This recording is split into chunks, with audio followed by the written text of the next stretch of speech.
Hello बच्चों, क्या हाल चाल। सब बढ़िया। चलो, सब बढ़िया है तो आज हम लोग स्टार्ट करेंगे। बेसिकली क्या स्टार्ट करेंगे? Basically CBSE class tenth. CBSE की क्लास टेंथ के बारे में हम लोग स्टडी स्टार्ट करेंगे। बेसिकली क्या, तो सीबीएसई क्लास टेंथ की स्टडी करेंगे। उसमें वो भी बायोलॉजी के बारे में हम लोग पढ़ेंगे, और वो भी वन शॉट रिवीजन करेंगे। हर एक चैप्टर बाय चैप्टर को पढ़ेंगे, लेकिन ये सारे के सारे एक साथ इंक्लूड हैं।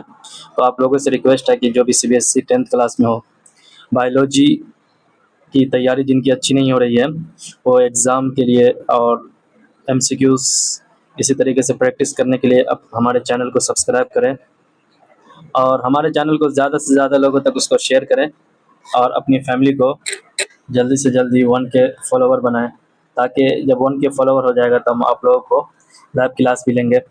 और इसी तरीके से जो 12th में है उनके लिए भी हम वन शॉट रिवीजन लेके आ रहे हैं। तो आप लोगों से रिक्वेस्ट है कि हमारे चैनल को ज़्यादा से ज़्यादा सब्सक्राइब करें और शेयर करें।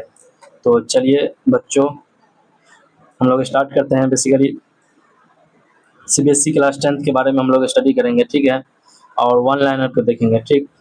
वो भी बेसिकली जो 2026 के एग्ज़ाम की तैयारी कर रहे हैं उनके लिए बेसिकली रैपिड फायर रिवीजन होगा। वन शॉट रिवीजन क्या होगा? Rapid fire one shot revision होगा, और बहुत अच्छे तरीके से होगा बच्चों। तो आप लोगों से रिक्वेस्ट है कि आप लोग हमारे चैनल को ज़्यादा से ज़्यादा सब्सक्राइब करें और शेयर करें ज़्यादा से ज़्यादा लोगों तक, ठीक है। चलिए, तो हम लोग क्या है कि हम लोग पढ़ना स्टार्ट करेंगे बेसिकली। चलो सबको मिटा दो। चलिए चलिए, तो अब हम लोग देखते हैं। ये अपना पहला चैप्टर है। बेसिकली चैप्टर नंबर 1 है लाइफ प्रोसेस। चैप्टर नंबर 1 कौन सा है? Life process. लाइफ के प्रोसेस के बारे में देखेंगे, और उसका किस तरीके का प्रोसेस है उस प्रोसेस के बारे में अपन स्टडी करेंगे। तो चलिए आगे देखते हैं हम लोग। तो सबसे पहले देखेंगे क्या, बेसिकली बच्चों हम देखेंगे सबसे पहले कि लाइफ का प्रोसेस कैसा है। तो basically life processes are basic function. कैसा है? बेसिक फंक्शन है। और किस चीज़ के लिए? एसेंशियल फॉर, किसके लिए? For survival. किस चीज़ के लिए एसेंशियल होते हैं? तो सर्वाइवल के लिए। हम हमारी ज़िंदगी के जीने के लिए बेसिकली ये क्या है, लाइफ प्रोसेस बहुत ही ज़्यादा नीड्स है हमारे लिए, बहुत ज़रूरी है। लाइक जैसा कि जैसा कि क्या बोलते हैं, न्यूट्रेंट। हमारे सर्वाइवल के लिए सबसे ज़्यादा जो ज़रूरत है, किस चीज़ की ज़रूरत है? बेसिकली न्यूट्रिशन की ज़रूरत है, और रेस्पिरेशन की ज़रूरत है, और ट्रांसपिरेशन की ज़रूरत है, और क्या किस चीज़ की ज़रूरत है? तो एक्सक्रीशन की ज़रूरत है। तो इसी चीज़ की ज़रूरत है, और इसी के साथ साथ हमारी ज़िंदगी क्या हो जाएगी, हमारी सर्वाइबिलिटी के चांसेस भी बहुत ज़्यादा बढ़ जाएंगे। तो आगे हम लोग देखते हैं बेसिकली। फिर देखते हैं न्यूट्रिशन। बेसिकली न्यूट्रिशन के बारे में हम स्टडी करेंगे। तो न्यूट्रिशन के बारे में जब स्टडी करेंगे तो न्यूट्रिशन किसे कहते हैं? तो न्यूट्रिशन बोलते हैं प्रोसेस बाय विच, एक ऐसा प्रोसेस है जिसके जरिए से क्या होते हैं, organism take and utilise food. Nutrition क्या है? एक ऐसा प्रोसेस है जिसके जरिए से क्या होते हैं, कोई भी ऑर्गेनिज्म एक फूड को लेता है और उसको यूज करता है। Take take and utilise food को यूटिलाइज करता है। फिर देखते हैं autotrophic nutrition. Autotrophic nutrition basically किसे बोलेंगे? तो organism make their own food, ठीक है। जैसे ग्रीन ग्रीन प्लांट्स, ये सारे के सारे कैसे होते हैं? ऑटोट्रॉफिक होते हैं। ऑटोट्रॉफिक का मतलब हुआ कि जो अपना खाना खुद से बनाए। हेटरोट्रॉफिक का मतलब हुआ कि जो खाना अपने खाना बनाने के लिए डिपेंडेंट हो। किस पे डिपेंडेंट हो? बेसिकली तो डिपेंडेंट हो अदर अदर अदर प्लांट पे, किसी प्लांट पे डिपेंडेंट हो, जैसे ह्यूमन हुआ तो क्या है? हेटरोट्रॉफ है, ठीक है। फिर आगे देखते हैं। चलिए आगे देखते हैं हम लोग। आगे देखते हैं हेटरोट्रॉफिक न्यूट्रिशन। हेटरोट्रॉफिक न्यूट्रिशन क्या होते हैं? कि ऑर्गेनिज्म डिपेंड ऑन अदर्स पे, दूसरे पे, अपने खुद से खाना नहीं बना रहा है लेकिन दूसरे पे डिपेंड है। किसके लिए? खाने के लिए, फॉर फूड। एग्जाम्पल एनिमल्स, ठीक है। ये सारे के सारे हेटरोट्रॉफ के एग्जाम्पल हैं। फिर देखते हैं फोटोसिंथेसिस। बेसिकली अपन स्टडी करेंगे फोटोसिंथेसिस के बारे में, और फोटोसिंथेसिस के बारे में जब हम लोग स्टडी करेंगे तो पता चलेगा कि फोटोसिंथेसिस क्या होते हैं। तो चलिए बच्चों, हम देखते हैं फोटोसिंथेसिस को। In in the presence of sunlight and chlorophyll. देखो क्या होते हैं, जो भी ग्रीन प्लांट होंगे उसके जो लीफ होंगे, उस लीफ पे क्या होते हैं? बेसिकली क्लोरोफिल होते हैं। किस चीज़ के लिए होते हैं? तो बेसिकली ये उसका उस लीफ पे जो क्लोरोफिल होते हैं बेसिकली फोटोसिंथेसिस के लिए होते हैं। वो उसका काम होता है क्या? तो बेसिकली फोटोसिंथेसिस कराना, ठीक है। चलिए आगे हम लोग देखते हैं। फिर साइट ऑफ फोटोसिंथेसिस को क्लोरोप्लास्ट कहा जाता है, जो एक ऐसा साइट जो फोटोसिंथेसिस कराता है उसे हम क्या बोलते हैं, तो क्लोरोप्लास्ट कहा जाता है। फिर देखते हैं रेस्पायरेशन। रेस्पायरेशन किसे बोलेंगे बेसिकली, तो breakdown of glucose to release energy. किस चीज के लिए, एनर्जी का रिलीज करने के लिए ग्लूकोज का ब्रेकडाउन होगा तो उसे हम क्या बोलेंगे, बेसिकली रेस्पायरेशन बोलेंगे। फिर देखते हैं एरोबिक रेस्पायरेशन। एरोबिक रेस्पायरेशन का मतलब हुआ कि रेस्पायरेशन होगा लेकिन किसके प्रेजेंस में, तो बोलते हैं with oxygen produce. Aerobic respiration का मतलब होता है कि जो ऑक्सीजन के प्रेजेंस में रेस्पिरेशन होगा, विद ऑक्सीजन, ऑक्सीजन के साथ होगा, और प्रोड्यूस 30 एटीपी। अगर एग्जाम में पूछा जाए कि एरोबिक रेस्पिरेशन से कितने एटीपी का फॉर्मेशन होता है, तो कहा जाएगा बेसिकली क्या कहा जाएगा, 38 एटीपी। कितना एटीपी, तो 38 एटीपी का फॉर्मेशन होता है एरोबिक रेस्पिरेशन से। चलिए आगे हम लोग बढ़ते हैं। फिर देखते हैं एनारोबिक रेस्पिरेशन। एनारोबिक का मतलब हुआ कि जो ऑक्सीजन के प्रेजेंस में नहीं होगा, विदाउट ऑक्सीजन। एक ऐसा रेस्पिरेशन जो ऑक्सीजन के प्रेजेंस में नहीं होगा, बजाबता क्या होगा, विदाउट ऑक्सीजन के रेस्पिरेशन होगा, ठीक है। उसमें जो प्रोड्यूस होगा एटीपी, वो बेसिकली 2 एटीपी होगा, 2 एटीपी। कितना एटीपी होगा, 2 एटीपी होगा। फिर देखते हैं transpiration in plant. Transpiration basically किसे बोलते हैं, तो आगे देखते हैं हम क्या, थ्रो जाइलम। ट्रांसपायरेशन किसे होगा, किस तरीके से होगा, तो जाइलम के थ्रू होगा। जाइलम में क्या होते हैं, किस चीज का ट्रांसपायरेशन में यूज होगा, तो वाटर का, ठीक है। एंड फ्लोएम में भी होगा। फ्लोएम के थ्रू क्या होगा, अच्छा ये बोल रहे हैं कि ट्रांसपोर्टेशन बेसिकली क्या है बोल रहे हैं, देखो। अरे ये बोलना चाह रहे हैं ट्रांसपोर्टेशन। ट्रांसपोर्टेशन का मतलब हुआ क्या, बेसिकली बच्चों, ट्रांसपोर्टेशन का मतलब हुआ कि, अरे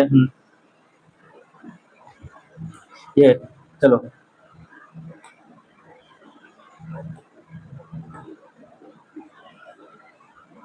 ट्रांसपोर्टेशन थोड़ा जाइलम होगा। अरे ये मजा नहीं आ रहा है, चलो चलो चलो चलो।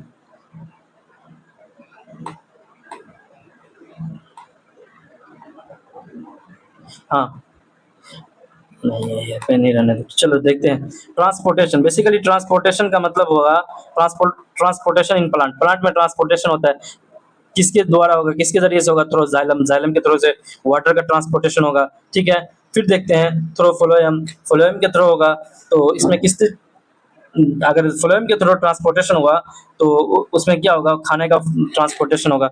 इसका ट्रांसपोर्टेशन होगा बेसिकली, तो खाना का ट्रांसपोर्टेशन होगा। फिर देखते हैं हार्ट। बेसिकली हार्ट क्या होते हैं, 4 चेम्बर होते हैं, 2 आर्टरिया और 2 वेंट्रिकल्स बोलते हैं। किस में बेसिकली 4 चेम्बर्ड होते हैं, तो बहुत सारे एक्सेप्शन भी हैं। बहुत सारे एग्जाम आगे 12th की एनसीईआरटी में आप पढ़ेंगे तो आपको पता चलेगा कि बहुत सारे ऐसे चीजें जिसमें एक्सेप्शन भी है। तो बेसिकली कहा जाता है कि जो, चलो 4 चैम्बर्ड हार्ट है किसमें है, ये सारे के सारे एग्जांपल से बाद में पढ़ेंगे जब आएगा तब डिटेल एक्सप्लेन। फिर देखते हैं human excretion system. Excretory system भी बोलते हैं। ह्यूमन एक्सक्रीटरी सिस्टम कौन होते हैं, तो basically kidney, ureter, urinary bladder और यूरेथ्रा, ये सारे के सारे क्या है, ह्यूमन एक्सक्रीटरी सिस्टम है, ठीक है। ठीक है बच्चों, तो चलो आगे देखते हैं हम लोग। आगे देखते हैं हम लोग, तो फिर क्या देखेंगे, function unit of kidney, nephron. Functional unit of kidney क्या होगा, तो बेसिकली नेफ्रॉन होगा। नेफ्रॉन को कहा जाता है फंक्शनल यूनिट ऑफ किडनी, ठीक है। आगे बढ़ते हैं चैप्टर 2। चैप्टर 2 में बेसिकली हम लोग पढ़ेंगे क्या, control and coordination. Control and coordination के बारे में स्टडी करेंगे, तो उसमें देखेंगे किस तरीके का कंट्रोल और किस तरीके का कोऑर्डिनेशन होगा। तो बेसिकली कोऑर्डिनेशन, कोऑर्डिनेशन का मतलब होगा linking of all activities of the organism. इसमें क्या होता है, कोऑर्डिनेशन का मतलब कि लिंक करेगा, ये क्या करेगा, लिंक करेगा all, linking of all activities, सारे एक्टिविटीज को लिंक करेगा। ऑर्गेनिज्म की सारी एक्टिविटीज को ये कोऑर्डिनेशन क्या करता है, एक दूसरे से लिंक करता है या एक दूसरे से कनेक्ट करता है, ठीक है। चलिए आगे हम लोग देखते हैं। फिर कंट्रोल। कंट्रोल का मतलब हुआ control and coordination in animals by nervous and endocrine system. देखो अगर पूछा जाएगा कि कंट्रोल एंड कोऑर्डिनेशन एनिमल्स में किस तरीके से होगा, किसके जरिए से होगा, तो कह रहा है कि by nervous and endocrine system. ये सारे के सारे सिस्टम के जरिए से क्या होगा, कंट्रोल एंड कोऑर्डिनेशन होगा ह्यूमन में। चलिए आगे हम लोग देखते हैं। जब आगे देखते हैं तो इसमें दिया है neuron is the structure and functional unit of nervous system. Neuron को बेसिकली कहा गया है स्ट्रक्चरल, क्या कहा गया, structural and functional unit of nervous system. Basically structural and functional unit of nervous system neuron को कहा गया है। फिर देखते हैं impulse travels through dendrite. Impulse किस इम्पल्स जो होगा, अगर आप 11th और 12th में जब जाएंगे, 11th 12th में जब 11th में पढ़ेंगे सारे के सारे ह्यूमन फिजियोलॉजी में, तो पता चलेगा सारे के सारे डिटेल एक्सप्लेनेशन के साथ दिया जाता है। ठीक है, तो इम्पल्स ट्रेवल्स थ्रू डेंड्राइट, किसके थ्रू? Dendrite cell body, cell body से एक्सोन, एक्सोन से सिनेप्स तक जाएगा, ये सारा का सारा प्रोसेस। फिर देखते हैं रिफ्लेक्स एक्शन। रिफ्लेक्स एक्शन किसे बोलते हैं? बेसिकली इनवॉलंटरी होगा या rapid response to stimulus. Reflex action जो होते हैं ना, बेसिकली क्या होते हैं? इनवॉलंटरी होते हैं। इनवॉलंटरी का मतलब होता है कि अचानक से हो जाएगा। जैसे देखिएगा कि जैसे हम लोग जाते हैं कहीं रास्ते में, तो कोई भी कीड़ा उड़ता रहता है, तब आंख में आने की कोशिश भी करता है, तो आंख अचानक से क्या होता है, हमारे ये आइरिस जो होते हैं वो बंद हो जाते हैं, तो उससे क्या हो, इसको बोलते हैं रिफ्लेक्स एक्शन। रिफ्लेक्स एक्शन मतलब इनवॉलंटरी, ये rapid response to stimulus, stimulus के रैपिड रिस्पांस करेगा। फिर आगे देखते हैं हम लोग, जब आगे हम लोग देखेंगे तो बेसिकली क्या देखेंगे कि प्लांट प्लांट हार्मोन्स के बारे में, auxins, gibberellins, cytokinins, ethylenes, abscisic acid, ये सारे के सारे प्लांट्स हार्मोन है। इसके बारे में आप लोगों को बहुत ही इंपॉर्टेंट है, याद रखना है। ये सारे के सारे क्या होते हैं, एग्जाम्पल में आने की बहुत ही ज्यादा संभावना होते हैं। तो चलिए आगे हम लोग बढ़ते हैं। जब आगे देखेंगे तो क्या है, ट्रोपो ट्रोपिज्म ट्रोपिज्म ट्रोपिज्म बेसिकली किसे बोलते हैं? तो बेसिकली डायरेक्शनल होगा, directional movement of plant towards या अवे फ्रॉम स्टिमुलस। कहाँ? अवे फ्रॉम स्टिमुलस, ट्रोपिज्म से बोलेंगे। ट्रोपिज्म किसे बोलेंगे? तो बेसिकली डायरेक्शनल, चलो क्या बोलेंगे, directional movement of plants towards या ऑब्लिक में अवे फ्रॉम इससे स्टिमुलस से। चलिए आगे फिर देखते हैं इंडोक्राइन। बेसिकली इंडोक्राइन ग्लैंड्स, चलिए आगे हम लोग देखेंगे इंडोक्राइन ग्लैंड्स के बारे में। ये क्या करते हैं? सीक्रेट करते हैं। इंडोक्राइन ग्लैंड्स जो होते हैं secret hormones directly into the blood. कहाँ पे सीक्रेट करेगा हार्मोन का? तो बेसिकली ब्लड में करेगा। कहाँ पे? ब्लड में। इंडोक्राइन बेसिकली, जब इंडोक्राइन ग्लैंड का नाम आए, तो इंडोक्राइन बेसिकली नाम आए ग्लैंड, इसमें भी एक होता है एक्सो ग्लैंड, दो टाइप के होते हैं। ठीक है, एक्सोक्राइन ग्लैंड और इंडोक्राइन। इंडोक्राइन जो भी होगा तो वो क्या करेगा? हार्मोन का सेक्रेशन करेगा। ठीक है, इंपॉर्टेंट ह्यूमन हार्मोन्स, ये सारे के सारे बहुत ही इंपॉर्टेंट हैं बोर्ड के पॉइंट ऑफ व्यू से, और एमसीक्यूज में बहुत सारे जो इसी टाइप के क्वेश्चन बनते हैं। तो इसलिए आप लोगों से रिक्वेस्ट है कि हमारे चैनल को ज़्यादा से ज़्यादा सब्सक्राइब करें और शेयर करें। ठीक है, इंसुलिन बेसिकली क्या important human hormone insulin. Insulin क्या होते हैं? बेसिकली कहाँ से बनते हैं? तो फॉर्मेशन होता है पेनक्रियास से। कंट्रोल से क्या करेगा?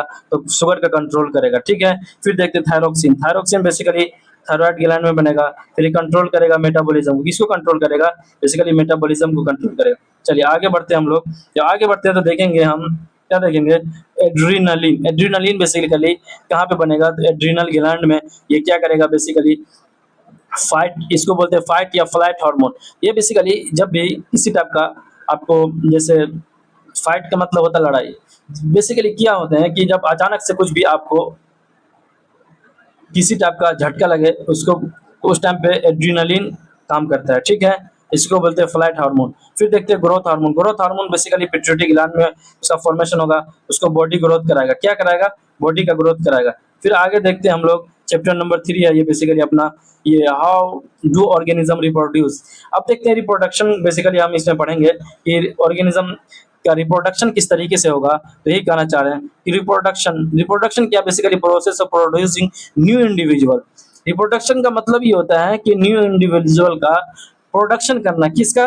न्यू इंडिविजुअल का प्रोडक्शन करना। टाइप्स देखेंगे बेसिकली एसेक्सुअल एंड सेक्सुअल, दो टाइप के होंगे बेसिकली। कितने टाइप के होंगे प्रोडक्शन? तो दो टाइप के होंगे। एक होगा सेक्सुअल, बेसिकली एक होगा सेक्सुअल, दूसरा होगा एसेक्सुअल। एसेक्सुअल का मतलब हुआ, एसेक्सुअल देखिए, अब सेक्सुअल में क्या होगा? इन्वॉल्वमेंट होगा किस चीज का। आगे अगर पढ़ते हैं डिटेल एक्सप्लेनेशन के साथ तो अब बताया जाता है, लेकिन यहाँ पे भी थोड़ा दे दिया होगा। हाँ, एसेक्सुअल रिप्रोडक्शन सिंगल पेरेंट्स होगा, इसमें इन्वॉल्वमेंट ऑफ सिंगल पेरेंट, यानी इसमें कोई इन्वॉल्वमेंट ही नहीं होगा, सिंगल पेरेंट से बनेगा। आइडेंटिकल ऑफस्प्रिंग होगा। इसमें क्या होते हैं? बेसिकली बडिंग होगा या अमीबा, जैसे देखिए यहाँ पे दिया example binary fission. Binary fission मतलब एग्जाम्पल, बाइनरी का मतलब होता है दो। क्या होगा? एक ये पार्ट में डिवाइड हो जाएगा, एक ये पार्ट में। जैसे ये अमीबा एक टाइप का मान लीजिए, ये दो पार्ट में डिवाइड हो गया, एक ये ऑफस्प्रिंग बन गया, उससे एक ऑफस्प्रिंग बन गया, इस टाइप से। ठीक है, फिर बडिंग, बडिंग में बर्ड बनाएगा। ये एग्जांपल से आप लोग देख सकते हैं, जैसे एक टाइप का ई है, इसमें यहाँ पे बर्ड बना, फिर धीरे धीरे करके बडिंग हुआ, ये डिटेच हो जाता है, फिर इस तरीके से बडिंग जैसे ईस्ट में होता है, फिर फ्रेगमेंटेशन स्पाइरोगैरा में होगा। ये सारे के सारे किसके, एसेक्सुअल के एग्जाम्पल्स हैं। चलिए आगे देखते हैं हम लोग। चलिए आगे बढ़ेंगे हम लोग तो देखेंगे क्या बेसिकली बच्चों, तो आगे हम बढ़ेंगे तो देखेंगे बेसिकली एसेक्सुअल, हाँ, क्या सेक्सुअल रिप्रोडक्शन। सेक्सुअल रिप्रोडक्शन का मतलब होता है टू पेरेंट्स का इन्वॉल्वमेंट होगा। कितने का, two male and male and female का इन्वॉल्वमेंट होगा। और इसमें क्या होता है, variation in offspring, offspring यानी जो बच्चा होगा पैदा, उस बच्चे के जब पैदा होगा तो उसमें क्या होगा, थोड़ा सा सिमिलर नहीं होगा पेरेंट्स की तरह, मतलब थोड़ा सा क्या होगा, इसमें वेरिएशन होगा, थोड़ा अलग टाइप का होगा। दो के मिलने से एक तीसरा का बेसिकली क्या होता है, फॉर्मेशन होता है, इसीलिए उसको बोलते हैं इसमें वेरिएशन होता है। क्यों, क्योंकि आगे सेक्सुअल रिप्रोडक्शन जो भी होगा इसमें वेरिएशन होगा, अलग अलग टाइप के गेमेट्स का इन्वॉल्वमेंट होता है, इसीलिए इसमें वेरिएशन होगा। फिर देखते हैं in flowering plants, basically male part को क्या बोलते हैं, स्टामिन बोलते हैं, प्रोड्यूस पोलन, ये क्या फॉर्मेट क्या प्रोड्यूस करेगा, पोलन। फीमेल पार्ट को क्या बोलेंगे, पिस्टिल बोलेंगे, ये कंटेंस ओवरी, क्या रखते हैं उसके अंदर, क्या होंगे बेसिकली, तो ओवरी होगा। फिर आगे देखते हैं हम लोग बच्चों, जब आगे हम देखेंगे तो फर्टिलाइजेशन, फर्टिलाइजेशन बेसिकली किसे बोलेंगे, तो fusion of male and female gametes. Male and female, देखो, male plus female gamete, male and female gametes का जब फॉर्मेशन हो जाएगा, मतलब फ्यूजन हो जाएगा, तो उसे बोलेंगे फर्टिलाइजेशन। तो उसे क्या बोलेंगे बेसिकली, तो बेसिकली बच्चों फर्टिलाइजेशन बोलेंगे। मेल एंड फीमेल गेमेट्स के फ्यूजन को बेसिकली हम क्या बोलते हैं, फर्टिलाइजेशन। चलिए आगे हम लोग बढ़ते हैं तो आगे देखेंगे बेसिकली बच्चों, फ्रूट फ्रूट फॉर्म्स, हाँ, फ्रूट फॉर्म्स फ्रॉम, ये ये फ्रूट कहाँ से फॉर्म होता है बेसिकली, तो अगर पूछ दिया जाए एग्जाम में, मतलब एग्जाम में, तो बेसिकली कहाँ से फॉर्मेशन होता है उसका, तो ओवरी से होता है। कहाँ से होता है फॉर्मेशन, तो ओवरी से होगा। फिर देखते हैं थोड़ा सा, हाँ ठीक है, human human male reproduce system, sorry reproductive system, human male reproductive system के बारे में अब हम स्टडी करेंगे तो जानेंगे। तो इसमें क्या होता है बेसिकली, टेस्टिस होगा, वास्ट डिफरेंस होगा, यूरेथ्रा होगा, एंड पेनिस होगा। क्या होगा, ये ह्यूमन और पेनिस होगा, ठीक है, ह्यूमन मेल रिप्रोडक्टिव सिस्टम इसको बोलेंगे। फिर आगे हम लोग स्टडी करेंगे, देखेंगे कि ह्यूमन फीमेल रिप्रोडक्टिव सिस्टम के बारे में। तो बेसिकली फीमेल रिप्रोडक्टिव सिस्टम के बारे में हम लोग स्टडी करेंगे, तो उसमें ओवरी होगा, फलोपियन ट्यूब होगा, फिर यूटेरस होगा, वेजाइना होगा। अब अगर स्टडी करते डिटेल एक्सप्लेनेशन के साथ तो आप लोगों को हम दिखा भी देते पूरे चार्ट से, लेकिन ठीक है कोई बात नहीं।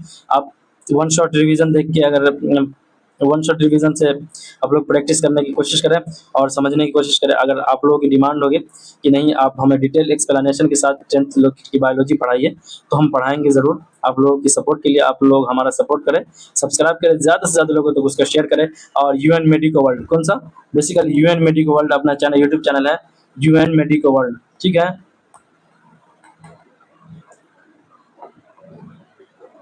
हाँ, यूएन मेडिको वर्ल्ड अपना यूट्यूब चैनल है, उसको आप लोगों से रिक्वेस्ट है कि आप हमारे यूट्यूब चैनल को सब्सक्राइब करें और ज़्यादा से ज़्यादा लोगों तक उसको शेयर करें, ठीक है भाई लोग, ठीक है, ठीक है बच्चों लोग। तो चलो आप, अब हम पढ़ेंगे बेसिकली ये फीमेल रिप्रोडक्टिव सिस्टम के बारे में हम पढ़ लिए। ओवरी होगा, फैलोपियन ट्यूब होगा, यूट्रस होगा, वेजाइना होगा।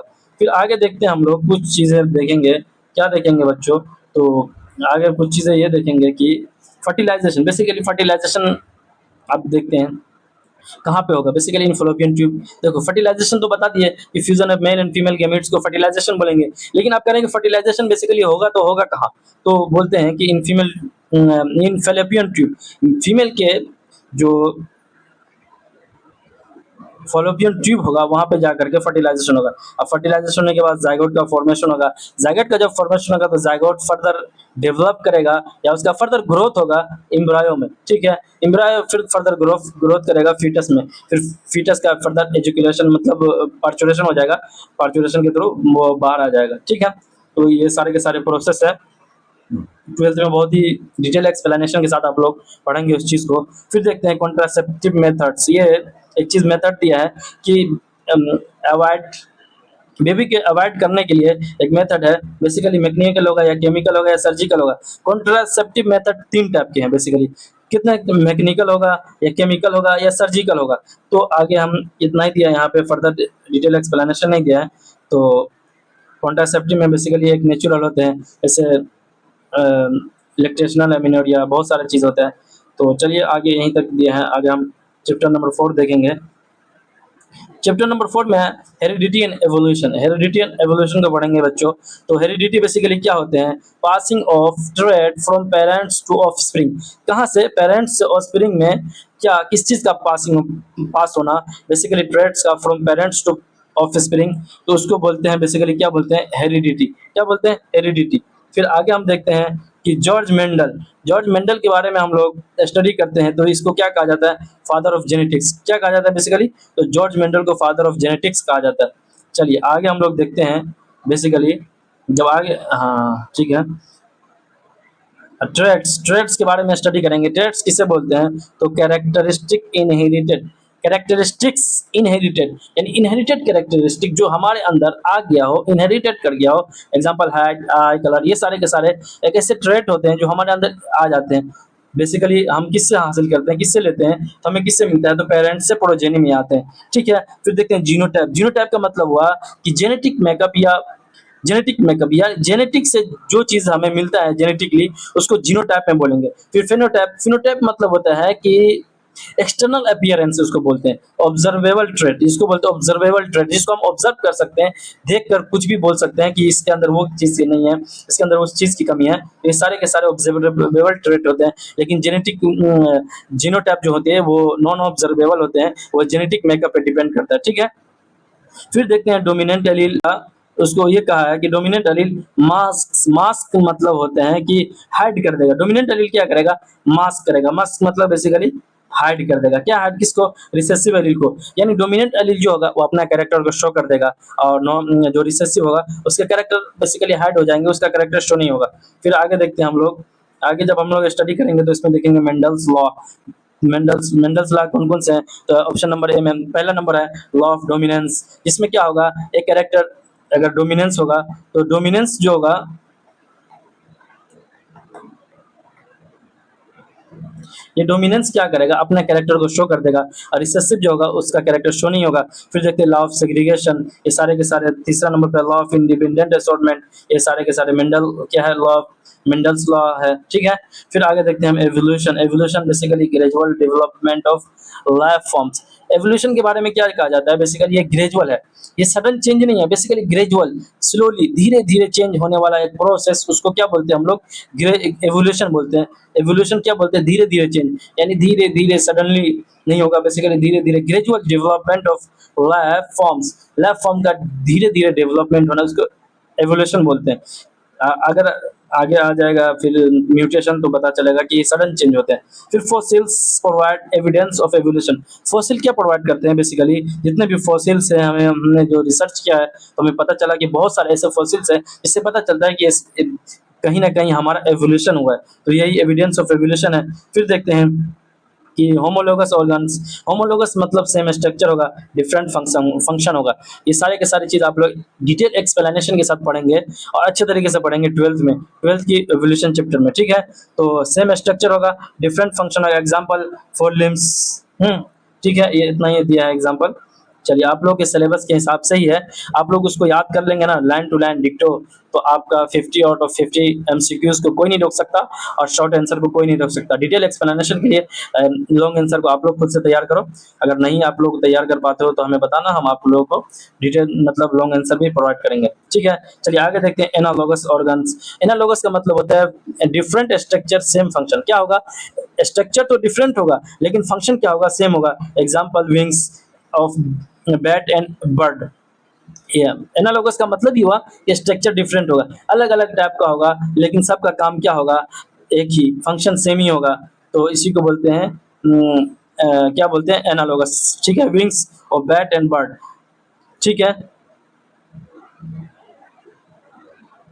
बेसिकली जब 12th में आप पढ़ेंगे एनालॉगस के बारे में, तो उसमें कहेगा कि ओरिजिन डिफरेंट होगा। ठीक है, इसमें देखिए डिफरेंट स्ट्रक्चर, लेकिन 12th में यही चीज डेफिनेशन चेंज हो जाता है। उसमें कहता है कि ओरिजिन डिफरेंट होगा। उसमें क्या होगा? होमोलॉगस में ओरिजिन सेम होगा। सेम स्ट्रक्चर का मतलब ओरिजिन, उसको ओरिजिन भी बोल सकते हैं। ठीक है, चलिए आगे हम लोग बढ़ते हैं। Natural selection bye Darwin. Darwin ने दिया नेचुरल सिलेक्शन। किसने दिया? बेसिकली डार्विन ने दिया। Best adapted survive.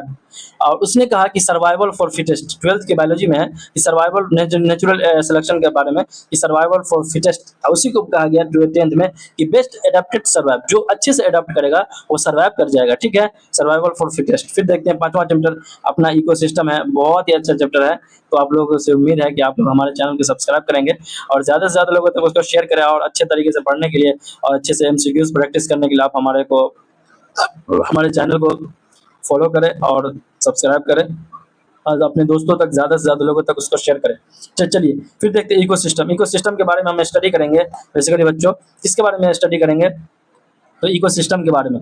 इकोसिस्टम के बारे में देखते हैं कि ये क्या होता है बेसिकली, इंटरेक्शन बिटवीन, किसके बीच इंटरेक्शन होगा, living and non living, living and non living के बीच का इंटरेक्शन, हाँ, living and non living components के बीच का इंटरेक्शन को हम बोलते हैं, क्या बोलते हैं बेसिकली, इकोसिस्टम बोलेंगे। इंटरेक्शन बायोलॉजी में 12th में तो थोड़ा अलग ही हो जाता है डेफिनेशन उसका सबका, लेकिन अब बेसिक लेवल पे आप लोग बच्चों के लेवल पे है, तो उसमें करेंगे interaction between living and non living components, ठीक है।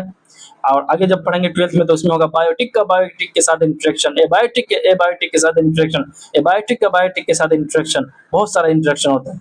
तो यहाँ पे सिर्फ का interaction between living and non living components, इसी में लिविंग का मतलब हुआ बायोटिक, ठीक है, बायोटिक, और नॉन लिविंग का मतलब हुआ एबायोटिक, ठीक है, एबायोटिक। तो यही है, बस ये है कि उसका वर्ड का डिफरेंस होता है और एक्सप्लेनेशन का डिफरेंस होता है, ठीक है। फिर आगे देखते हैं, हाँ यहाँ पे तो दे दिया है बायोटिक। बायोटिक मतलब होता है कि लिविंग कंपोनेंट्स, एबायोटिक मतलब नॉन लिविंग कंपोनेंट्स, यही का सारा दे ही दिया आप लोगों को, बस थोड़ा सा का डिफरेंस होता है। फिर फूड चेन, आप फूड चेन पढ़ेंगे, फूड चेन, आप फूड वेब अगर दिया होगा, हाँ फूड वेब भी दिया है। फूड वेब देखते हैं, series of organism where energy transfer by eating and being eaten. देखो फूड चेन में क्या होता है कि सीरीज ऑफ ऑर्गेनिज्म वेयर, जहाँ पे क्या होगा, एनर्जी ट्रांसफर्स बाय ईटिंग और बीइंग ईटन, या तो खा के एनर्जी ट्रांसफर होगा या किसी को खिला के एनर्जी ट्रांसफर होगा, ईटिंग ईटिंग, या किसी को, जैसे हम बोलते हैं कि हम एनर्जी, फूड चेन का मतलब हुआ कि हम किसी चीज को खाएंगे उससे हमें एनर्जी मिलेगी, या कोई चीज हमें खा लेगा उसको उससे एनर्जी मिलेगी,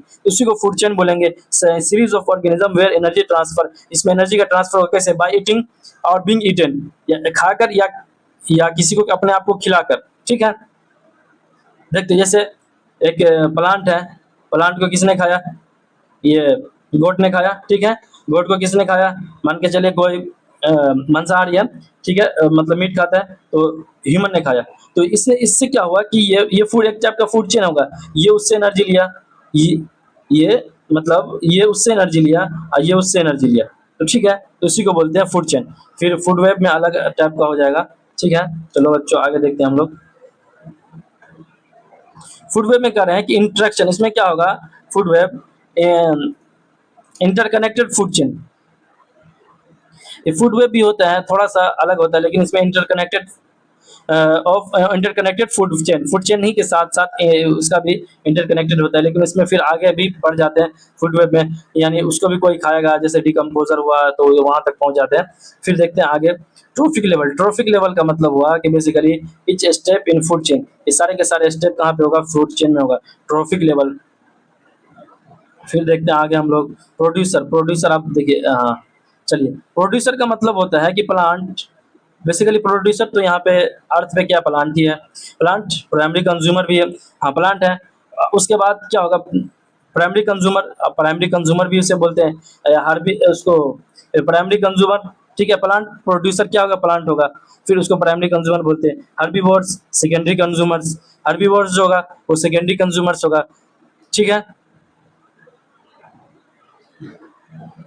फिर आगे देखते हैं, ये 10% लॉ के बारे में थोड़ा बताया गया है, अरे हाँ 10% law, only 10% energy pass to next trophic level, 10% law दिया गया है बेसिकली डिटेल में, तो आप लोग एनसीईआरटी पढ़ना, ठीक है, अच्छे से पढ़ना। और ये तो 10% लॉ का मतलब हुआ कि ओनली 10% एनर्जी जो होते हैं पास टू नेक्स्ट ट्रॉफिक लेवल, एक ट्रॉफिक से दूसरे ट्रॉफिक लेवल में जो एनर्जी पास होते हैं वो 10% होते हैं। कितने परसेंट होते हैं बेसिकली, तो 10% होते हैं, इसी को 10% लॉ भी बोलते हैं। फिर biological magnification, increase in toxic substances at higher trophic level.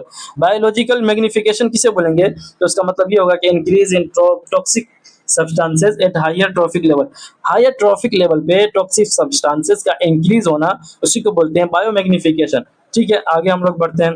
Decomposer fungi, bacteria, recycle nutrient, एक सारे के सारे डिकम्पोजर्स कौन होंगे? तो फंजाई होंगे, बैक्टीरिया होंगे, या क्या होंगे? फंजाई होगा, बैक्टीरिया होगा, ये सारे के सारे क्या करेगा? तो रिसाइकिल करेगा। किस चीज को? न्यूट्रिशन का रिसाइकिल करेगा। किसका रिसाइकिल करेगा? तो बेसिकली न्यूट्रिशन का रिसाइकिल करेगा। चलो आगे देखते हैं। चैप्टर नंबर 6 है बेसिकली बच्चों। तो 6 में है मैनेजमेंट। किस चीज का management of natural resource. Natural resource का मैनेजमेंट हमें करना है। बेसिकली देखते हैं, कंजर्वेशन पढ़ेंगे। कंजर्वेशन मतलब sustainable use of natural resource. इसमें क्या होता है? सस्टेनेबल यूज करना है इसका, नेचुरल रिसोर्सेज का। ठीक है बच्चों, फिर देखते हैं 3 Rs। मतलब 3 Rs बोलेंगे बेसिकली। 3 Rs का मतलब क्या होगा? Reduce, reuse, recycle. ये सारे के सारे हमें क्या करना है? 3 Rs का मतलब रियूज, हाँ रिड्यूस, रीयूज और रिसाइकिल। इस रिड्यूस का मतलब हुआ कम करना है, ठीक है, किसी चीज को। फिर रीयूज भी करना है, ऐसी चीज बनाए जो रिड्यूसेबल हो। रिसाइकल मतलब ऐसी चीज बनाए कि हम उसको रिसाइकल भी कर सकें, दोबारा भी यूज कर सकें, ठीक है। तो ये इसी तरीके से कंजर्वेशन होगा। फिर देखते हैं forest and wild life conservation. मतलब क्या हुआ? Biodiversity importance. बायोडाइवर्सिटी के इम्पोर्टेंस को हमें जानना है, क्योंकि जब तक बायोडाइवर्सिटी हमारे लिए, बायोडाइवर्सिटी को हम जब तक कंजर्व नहीं करेंगे तब तक हमारे लिए रहना, यहाँ पे जीना बहुत मुश्किल हो जाएगा, क्योंकि बायोडाइवर्सिटी की वजह से सारे के सारे इकोसिस्टम बैलेंस है, ठीक है। फिर आगे देखते हैं deforestation leads to soil erosion and climate change. हाँ देखिए, बहुत सारे चीज़ें हमारे नेचर में होते रहते हैं, लेकिन हमारे नेताओं की वजह से, बहुत सारे नेताओं ने क्या किया? बहुत सारे अपने अपने लोगों को या अपने अपने दोस्तों को या अपने सहयोगियों को, फॉरेस्ट को क्या कर दिया? उसको डिफॉरेस्टेशन के लिए बेच दिया, बहुत सारे फॉरेस्ट को। तो इसमें क्या करते हैं? ये deforestation leads to soil erosion, soil erosion को लीड करेगा एंड क्लाइमेट चेंज को। तो ये सारे के सारे डिफॉरेस्टेशन हमारे लिए बहुत ही हानिकारक है, बहुत ही नुकसानदेह है। इसलिए फॉरेस्ट को बचाना चाहिए, ताकि हम क्लाइमेटिक इफेक्ट से हम लोग बच जाएं। ठीक है बच्चों, तो चलिए आगे हम लोग देखेंगे बेसिकली वाटर रिसोर्सेज के बारे में देखते हैं। तो water resources, rain water harvesting, rain water का हार्वेस्ट कर सकते हैं, या डैम बना सकते हैं, या वाटर शेड मैनेजमेंट करके हम सारे के सारे वाटर को कंजर्व कर सकते हैं या बचा सकते हैं, ठीक है। फिर फॉसिल फ्यूल्स का भी यूज हमें कम करना है। नॉन रिन्यूएबल होते हैं, क्योंकि फॉसिल फ्यूल्स जितने भी होते हैं नॉन रिन्यूएबल एनर्जी होते हैं, इसको हम दोबारा नहीं बना सकते। एक बार यूज हो गया तो वो यूज हो गया। यूज जुडिशियली, उसको जुडिशियली यूज करना है, ठीक है। फिर आगे हम देखेंगे सस्टेनेबल डेवलपमेंट, ठीक है, डेवलपमेंट विदाउट डैमेजिंग इन्वायरमेंट, ठीक है। एक ऐसा डेवलपमेंट हमें करना है जिसमें क्या होगा? सस्टेनेबल होगा, ठीक है। मतलब क्या होगा? Development without damaging environment. कोई भी एनवायरनमेंट को किसी तरीके से इफेक्ट पहुंचाए, हार्म पहुंचाए बिना हम डेवलपमेंट करेंगे, उसी को बोलते हैं सस्टेनेबल डेवलपमेंट। फिर आप लोग बेसिकली सारे के सारे चैप्टर को कंप्लीट कर लिए हैं, तो उम्मीद करते हैं कि आप लोग हमारे चैनल को सब्सक्राइब करें और ज़्यादा से ज़्यादा लोगों तक उसको शेयर करें। और आप लोग अभी पढ़ रहे थे by UN XLN Kota Abedullah Nadvi sir से, जो XLN कोटा है, ठीक है। और आप लोग कहाँ पढ़ रहे थे? तो बेसिकली UN मेडिको वर्ल्ड पे आप लोग ये चैनल लैब टेलीकास्ट देखेंगे। तो आप लोगों से रिक्वेस्ट है कि हमारे चैनल को ज़्यादा से ज़्यादा सब्सक्राइब करें, ठीक है, सब्सक्राइब करें और दोस्तों तक शेयर करें। और ठीक, फिर देखते हैं कि आप लोगों से आप लोगों को एक नारा मिला है। क्या नारा है? बेसिकली सपोर्ट फ्री एजुकेशन और सब्सक्राइब माई हेड, ठीक है, subscribe my YouTube channel, thank you. आप लोग हम थैंक यू बोलना चाहते हैं बहुत अच्छे तरीके से। और लास्ट में जो होगा अपना ये एक पेज दे दिए हैं आप लोगों को रफ के लिए, ठीक है। तो क्या होगा? आप लोग हम थैंक यू बोल दिए, लेकिन आप लोगों से रिक्वेस्ट है कि ज़्यादा से ज़्यादा हमारे चैनल को सब्सक्राइब करें। और लास्ट में अपना ये ऑफिशियल नंबर शो कर दिया जाएगा। आप किसी को PDF चाहिए तो आप हमारे डायरेक्ट ऑफिशियल नंबर व्हाट्सएप पे कांटेक्ट करके PDF हासिल कर सकते हैं, ले सकते हैं। तो तब तक के लिए ओके बाय। आप लोगों से रिक्वेस्ट है कि ज़्यादा से ज़्यादा हमारे चैनल को सब्सक्राइब करें। और कंप्लीट रिवीजन करने के लिए और अच्छे तरीके से एक्सप्लेनेशन के लिए और चैप्टर बाय चैप्टर एक्सप्लेनेशन के लिए आप हमसे DM करें, या आप इन कमेंट बॉक्स में आप हमें सजेस्ट करें, तो आप लोगों के लिए हम आप लोगों के हिसाब से अकॉर्डिंग प्लान करेंगे, ठीक है। ये तो हमारा बेसिकली एक क्या है? डेमो है, आप लोगों के लिए, ताकि आप लोग, हम देखना चाहते हैं कि आप लोग कितने पढ़ने वाले हैं और कितना हमें हमारे को सपोर्ट मिलता है आप लोगों से। तो भाई लोग, बच्चों लोग, आप लोगों से रिक्वेस्ट है कि हमारे चैनल को ज़्यादा से ज़्यादा सब्सक्राइब करें, शेयर करें। तब तक के लिए ओके बाय।